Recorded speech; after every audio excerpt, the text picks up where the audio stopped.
Good morning, students.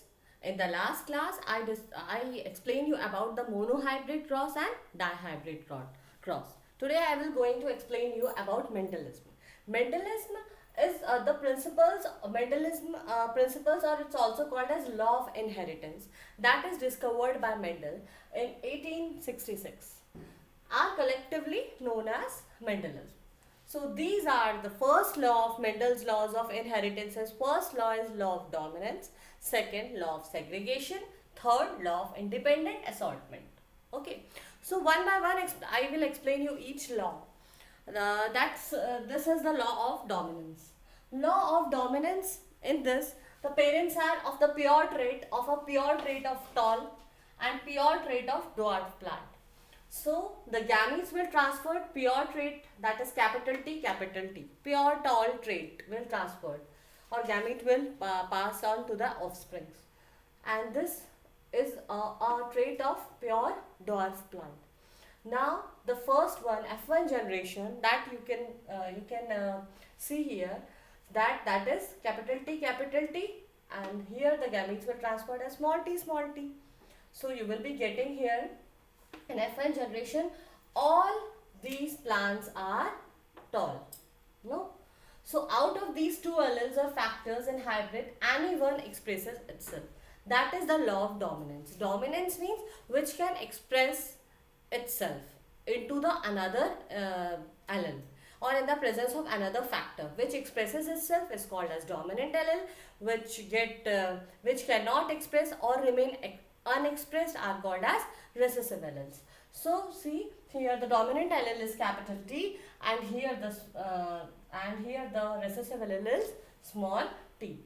So out of these two alleles or factors in hybrid, any one expresses itself, that is dominant allele, while another is remain unexpressed, that is the recessive allele. So this is about the law of dominance. Whatever the factor is dominance, it will express itself, and the factor which is recessive cannot express itself in the first generation. Second, we will study about the law of segregation. Segregation means to separate out. Okay. So here again you can see the capital T, the crossing between the pure breed again takes place. That is the capital T, small t. This is the pure breed. And now when you are crossing the capital T, small t gametes will pass into the next generation. And in the first generation you will be getting this capital T, small t. That is the hybrid.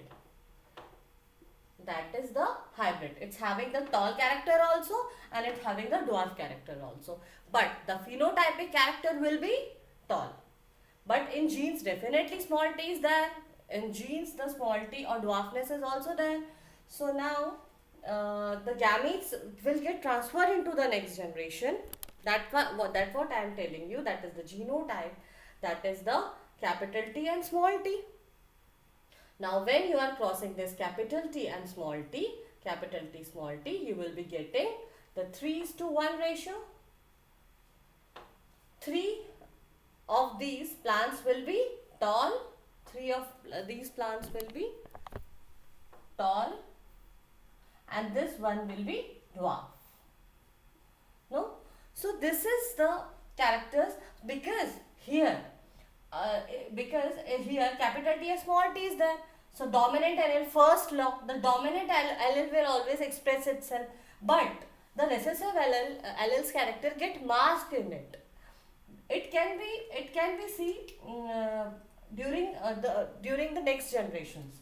So after, when it get self-pollinated in the next generation, you can see this dwarfness can see in the next generation, that is small t. So 3:2 ratio you will be getting. That is the law of segregation. That the two alleles or factors of a characters are particular entity which remain distinct in an individual, whether or not any of them expresses itself. Obviously the characters will remain in an individual. Maybe it's not showing itself because of this dominant character, but it will be remain as the entities.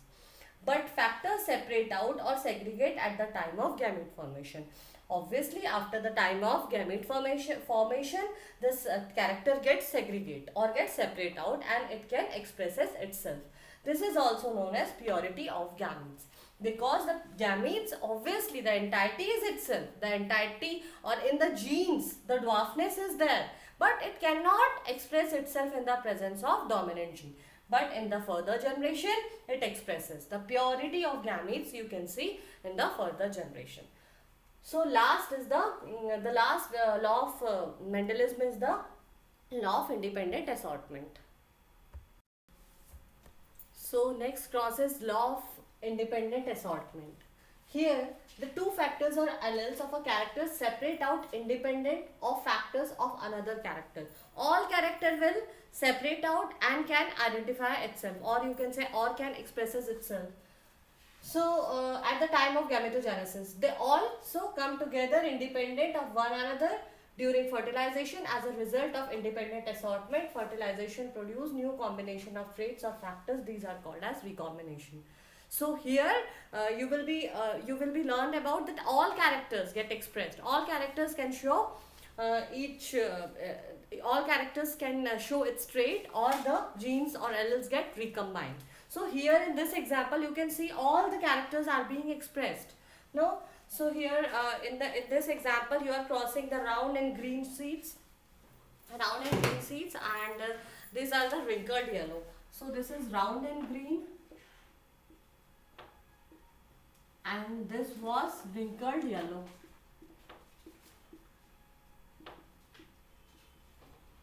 I told you about the dominant characters and recessive characters. Dominant characters will always assigned by capital letters, and recessive characters are always assigned by the small letters. So here the dominant character is round, and recessive character is wrinkled. Dominant character here the recessive character is green, and dominant character is yellow. So after in the first generation, you will be getting round and yellow. Round and yellow. No, because the dominant characters will expresses itself round and yellow. And now after self-pollination, here the ratio, the phenotypic ratio, you will be getting round and yellow are in 9 in numbers. You can see the round and yellow means capital R and capital Y. So capital R and capital Y is here 1. Capital R, capital Y here is 2. Capital R, capital Y is 3. Capital R 4, 5. Here it's not 6, 7, 8, 9. So these are 9 characters. As same, you can see the round and green. Round is, you can see the 3 characters of round and green. Round and green means round will be the dominant character, so capital R, and green you see is a recessive character, that is small y. You search out here the 3, you will be finding the capital R and small y. The capital R and small y you will be finding where capital R and small y, here it's 1. No, capital R and small y, here it's 2. Capital R and small y, here is 3. 3 characters of round and green. As well the wrinkled and yellow. Wrinkled means small r, and yellow means capital Y. So here you can find the three characters or the 3 combined characters, small r and capital Y. Small r and capital Y, here you can see 1. Small r and capital Y, here you can see 2, and here you can see 3 of wrinkled yellow characters. So 3 characters of wrinkled yellow you can see, and the last one is wrinkled green. Here you can see only 1.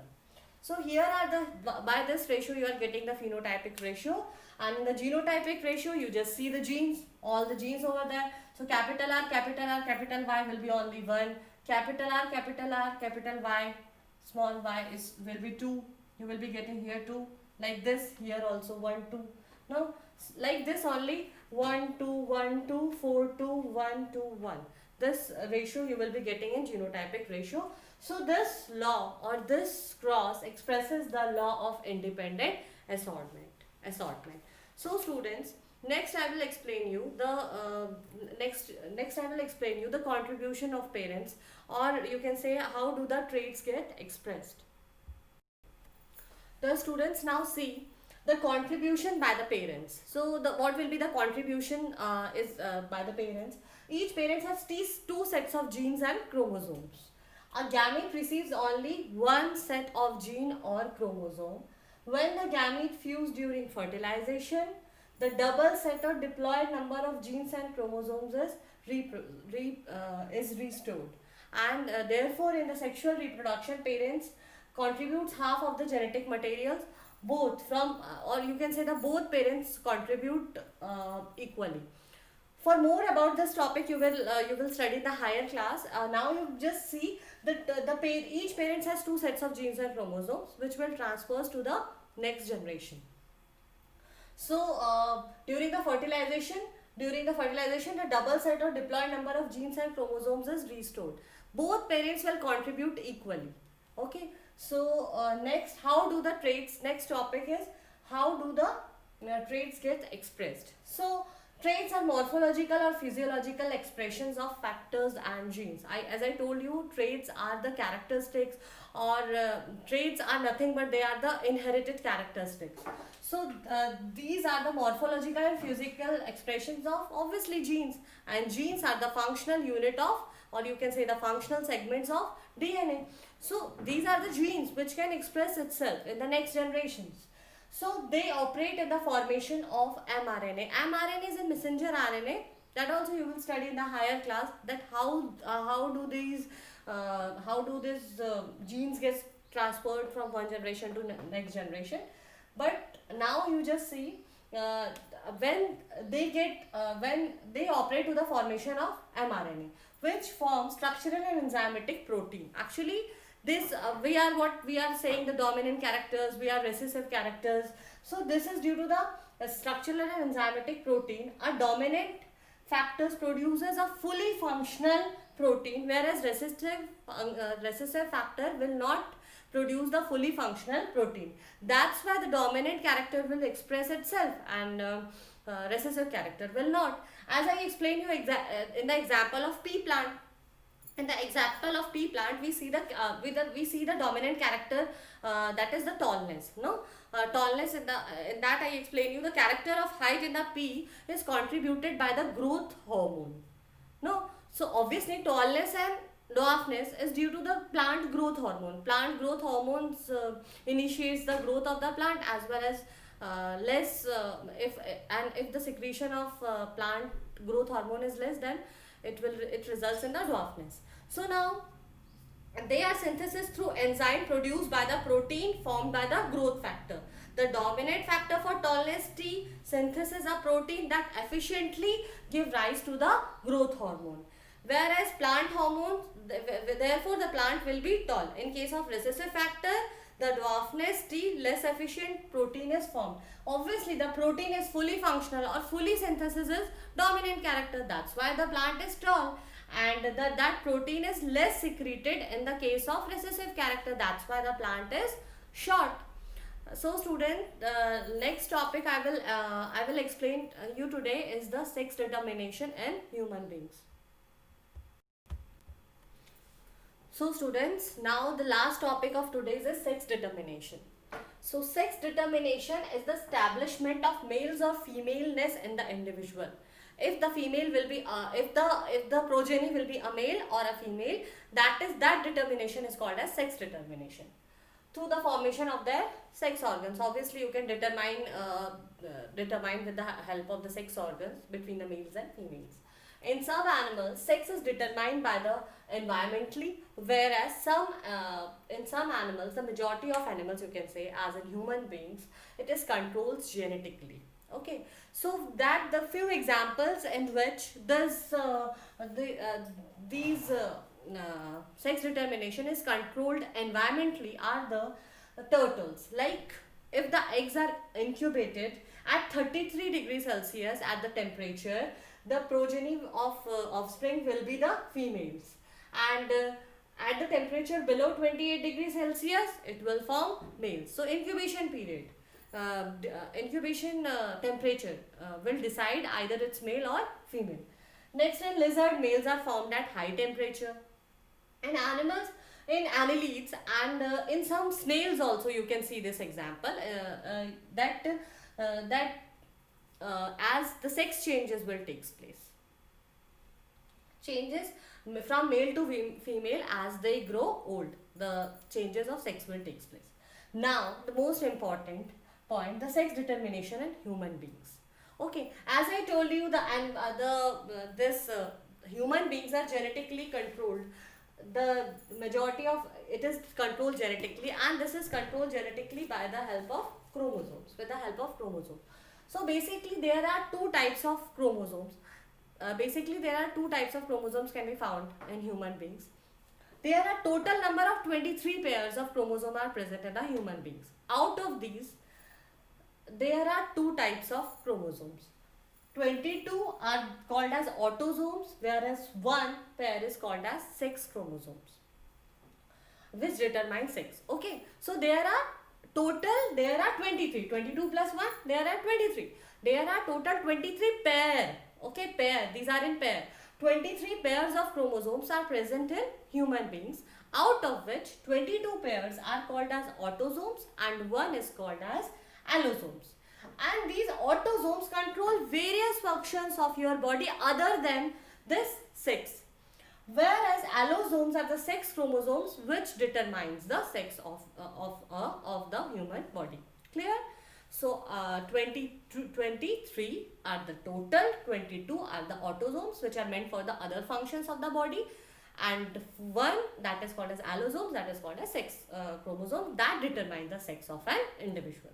Now see the parents. Now the female consists of XX chromosomes, whereas male consists of XY chromosomes. Sex chromosome that is present in a female is XX, whereas in male it's XY. So the parents have the 44, the female will having the 44 that I told you, 22 pairs, no? So 44 that is the autosomes, and one pair female consists of always XX sets of chromosome, whereas male 44 that is the autosomes obviously, and one sex chromosome, that is the set is XY that is present in male. So the gametes get transferred 22 plus X, obviously 22 plus X only because female is having only XX set of chromosome. Here at 22 plus X and 22 plus Y because they are having the XY set of chromosomes. It is present in the ova and this is sperms. So next, when it get transferred to the offspring, you can see 22. This is the female and this is the male. I am writing a 22 plus X, 22 plus Y here, and this is female. 22 plus X, 22 plus X. Okay. So here we will be getting 44 plus XX, 44 plus XY. Here 22, 22, 44 plus XX, 44 plus XY. So birth of a chance of a baby boy or a girl is 50% chance. So here in the sex determination there are 50% chance of a baby girl, whereas 50% chance of a baby boy. So here you can see XX. Here the chances of baby, here are the chances of baby girl and here the chances of baby boy. So there are 50-50 chance of a baby girl or a baby boy. Okay students, so we learned today the Mendelism or the law of Mendel's experiment, law of inheritance. After that we studies about the contribution, what will be the parents contribution. After how traits are, after that I explain you how the traits are expressed. And last topic we studied today is the sex determination. Thank you for today's class.